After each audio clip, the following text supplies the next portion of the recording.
So I've finished putting the second layer of carbon fiber on the boat, and this is the stern here, and I've also added the couple layers of carbon fiber webbing there, and that travels up and stops somewhere around in this area. And then you can see also I've added some Kevlar on the places that I think the boat might get some wear or hit the beach or something like that. So this is the stern. I put a little bit right on this, the pointy sharp sort of part of the boat, figuring that might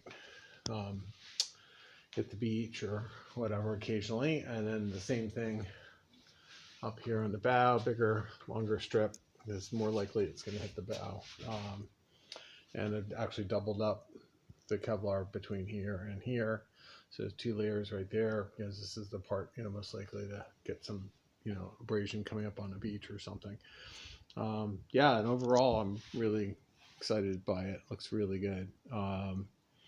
So obviously putting carbon fiber on is a bit trickier than doing fiberglass, because with the fiberglass it's translucent. You can see through it and see where you've got the epoxy all the way through. So it took basically squeezed it a lot more probably than I needed to, just to make sure it got all the way through. And every place where I lifted up the cloth just to check underneath it, had gone all the way through. So it looks well bonded down.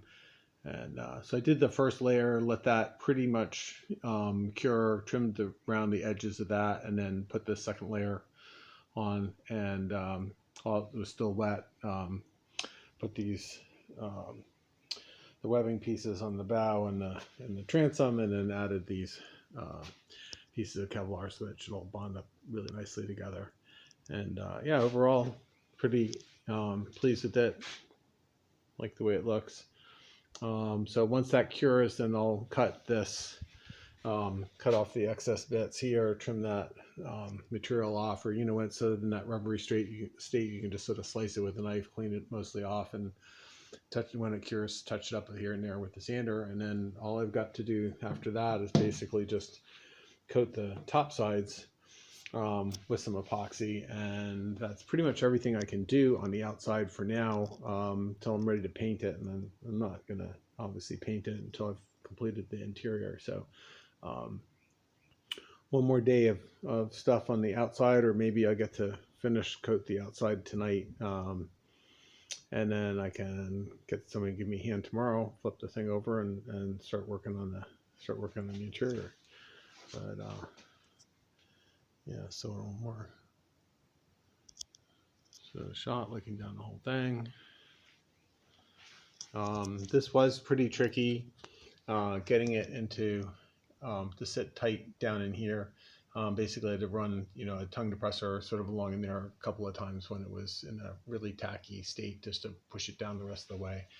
I did put a fillet in there beforehand, to just because I knew that was going to be tricky, and it's a good thing I did, because it definitely would not have tucked in there nicely. So but this is looking pretty good, and it sort of reminds me of a leatherback turtle or something in this position, in this view. So yeah, pretty pleased with that. Looking really good. Should be really super strong now.